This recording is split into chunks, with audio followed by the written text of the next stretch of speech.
ठीक सोहक सिंगर ना लागे, उनका याद में अखियां ही जागे हो। Mix by Manohar Kumar Arya.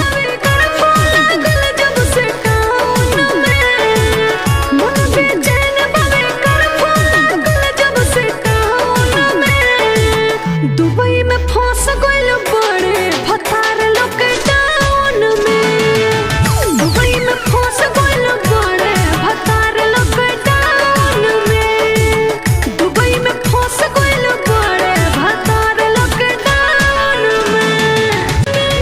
Mix by Manohar Kumar Arya.